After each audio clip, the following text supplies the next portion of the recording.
Hi, welcome back to our channel सीखो और सिखाओ। तो आज हम बात करेंगे पेपर नंबर 4 की इंक्लूसिव एजुकेशन विद डिसेबिलिटी की। और उसमें हम करने जा रहे हैं यूनिट 3 क्या है, including children with disability in education.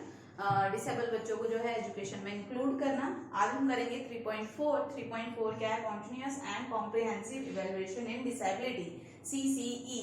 इसके बारे में जो है हम डिस्कस करेंगे कि ये CCE क्या है।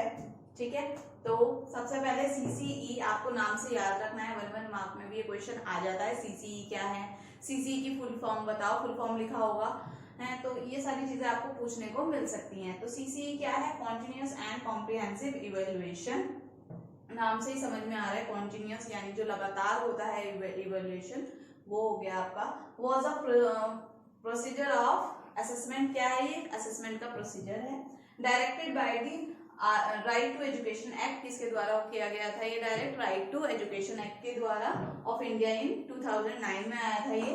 This assessment proposal was introduced by state government, state government ने जो है इसको जो है किया था एज, और उसके साथ ही साथ as well as by the central board of secondary education in India. ठीक है, तो CBSE से भी जो है इसका लिंक है। तो ये जो है CCE क्या है, इसकी फुल फॉर्म आपको पता होनी चाहिए, कब आया था ये आपको पता होना चाहिए। कौन से एक्ट के अंदर आता है ये, राइट टू एजुकेशन एक्ट 2009 के अंदर आता है ये।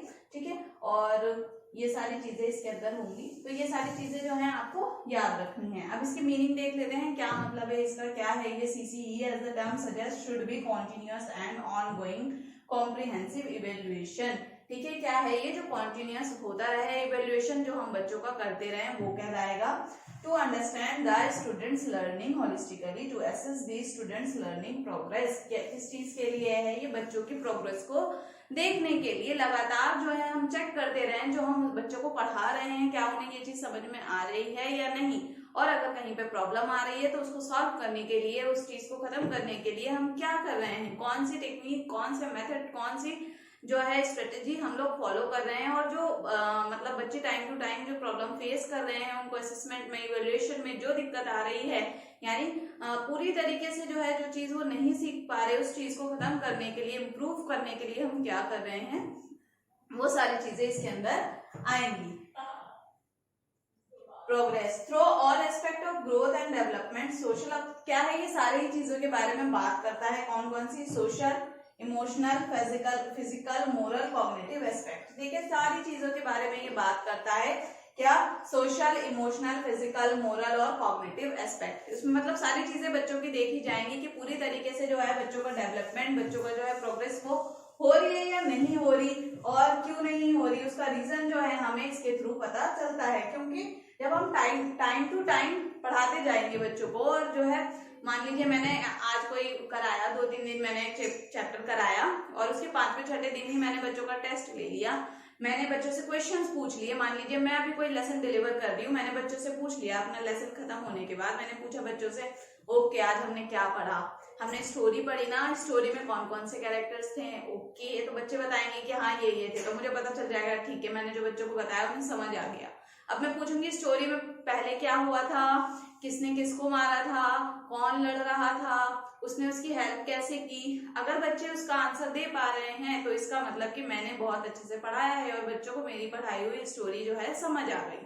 ठीक है, साथ ही साथ नेक्स्ट डे जो है मैं दोबारा से उसको रिपीट कराऊंगी, फिर उसके बाद 3rd डे में जो है मैं कोई रिटर्न टेस्ट ले लूंगी बच्चों का। अगर बच्चे उसको रिटर्न फॉर्म में भी दे पा रहे हैं तो यानी ठीक है। यानी क्या किया मैंने, उसका टाइम टू टाइम उसका असेसमेंट किया, इवेल्युएशन किया, और जो है वो चलता रहा। फिर नेक्स्ट चैप्टर कराया, सेम उसके साथ भी यही चीज हुई। तो ये इसके अंदर आता है। तो इसका एम क्या है, the main of CCE was to assess every aspect of the child during their presence at the school। तो उसके सारे एस्पेक्ट को नजर रखते हुए जो है उन सारी चीजों को ध्यान से देखना, जो भी हमने बताया, सोशल, कॉग्निटिव और जो है फिजिकल, ये सारी चीजें।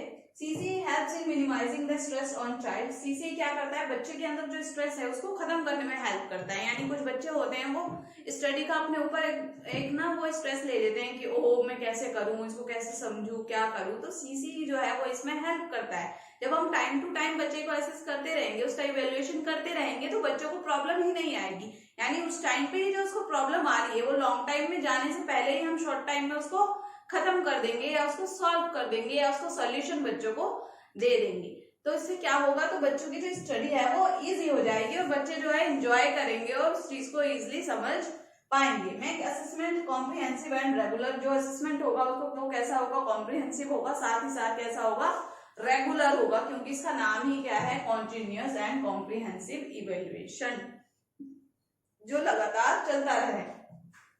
Provide space for the teacher for prolific teaching, तो क्या है, ये टीचर्स को भी हेल्प करता है, किस चीज के लिए, टीचर्स को भी टाइम मिलता है कि हाँ उसको जो है बच्चों का इवेल्युएशन करना है, वो खुद को प्रिपेयर करती है और उनकी टीचिंग भी जो है बहुत अच्छी होती चली जाती है। क्यों, क्योंकि उन्होंने टाइम टू टाइम बच्चों को देख लिया कि ओके कहाँ प्रॉब्लम आ रही है, मुझे अपनी टीचिंग में जो है क्या सुधार करना है, बच्चों को क्यों नहीं समझ आया, बच्चों का इवेल्युएशन आज अच्छा क्यों नहीं हुआ, बच्चों की परफॉर्मेंस अच्छी क्यों नहीं है, हो सकता है मेरी टेक्निक में जो है कोई फॉल्ट हो, मैंने कुछ गलत करा दिया हो, या मैंने जो मेथड यूज करे वो जो है बच्चों के अकॉर्डिंग नहीं थे, बच्चों की नीड के हिसाब से नहीं थे, तो मैं उसमें जो है इम्प्रूवमेंट करूंगी। तो इससे क्या, मेरी जो स्किल्स है वो भी जो है इम्प्रूव होंगी और मैं भी जो है वो सीखूंगी।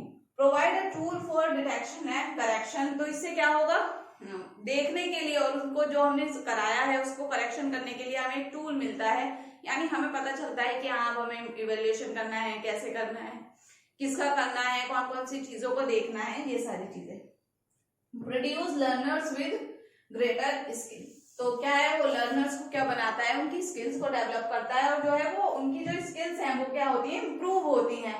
क्यों, क्योंकि टाइम टू टाइम हम उनका इवेल्युएशन कर रहे हैं और जो भी उनको प्रॉब्लम आ रही है उसको जो है उसी टाइम पे सॉल्व कर देते हैं या फिर इम्प्रूव कर देते हैं, तो क्या है, उनकी स्किल्स जो है वो और अच्छी हो जाती हैं। अब देख लेते हैं इसके ऑब्जेक्टिव क्या है।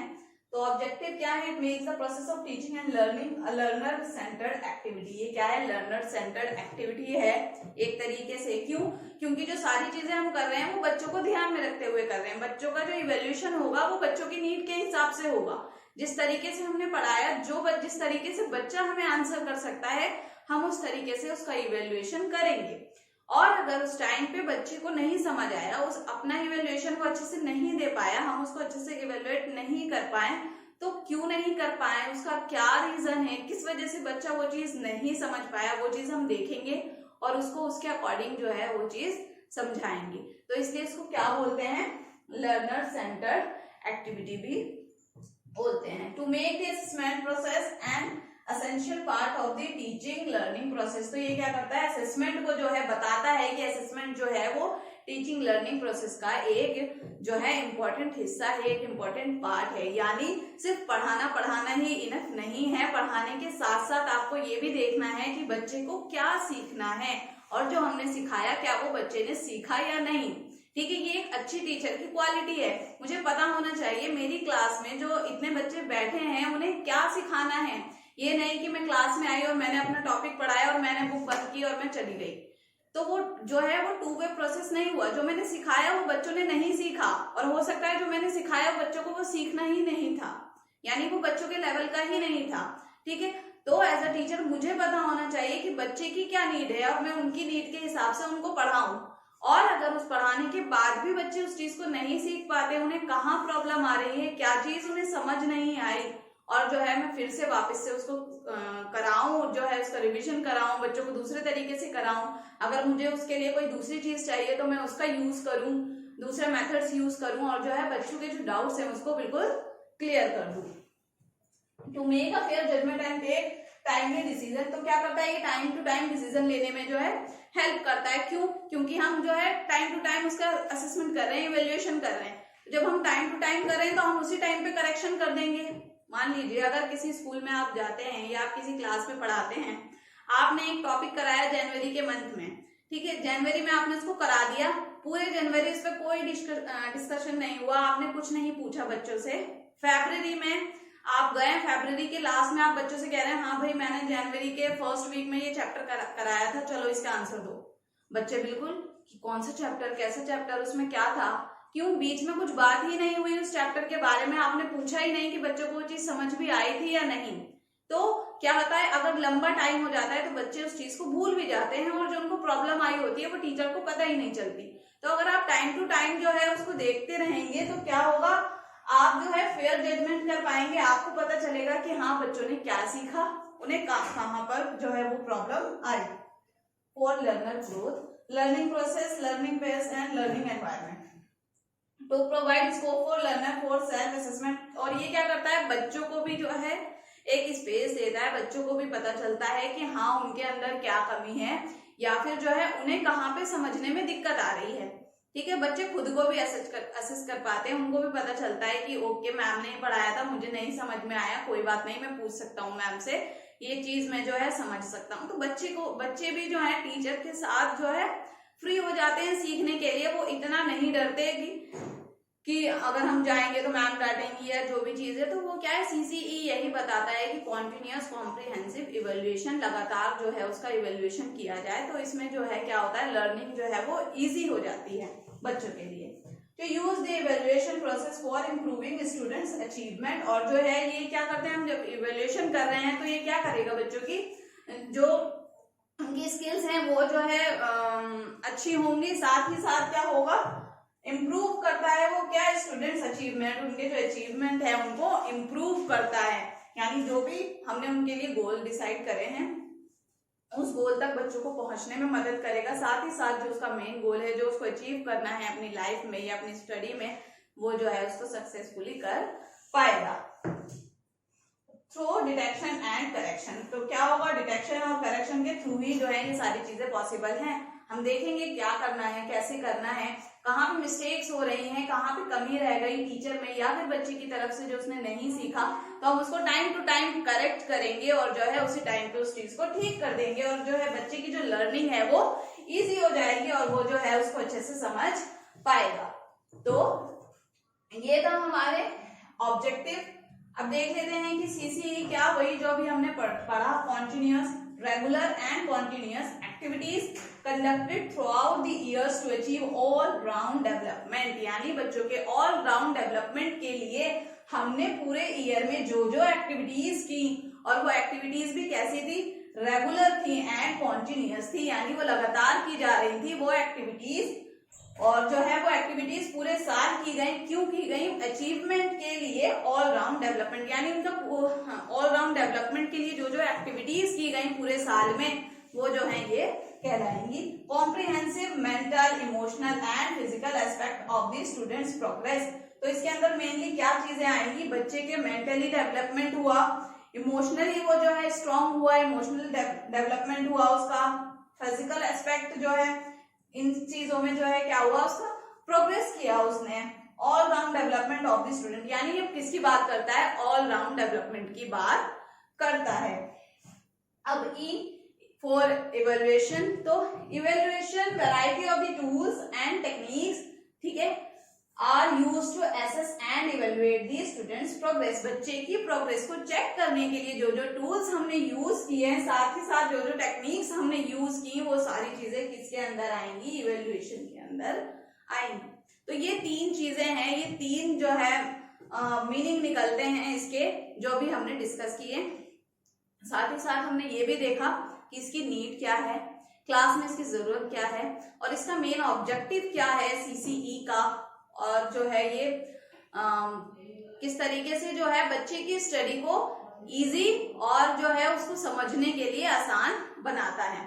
तो ये थी हमारी यूनिट 3, जिसमें हमने डिस्कस करा कॉन्टिन्यूअस एंड कॉम्प्रिहेंसिव इवेल्युएशन।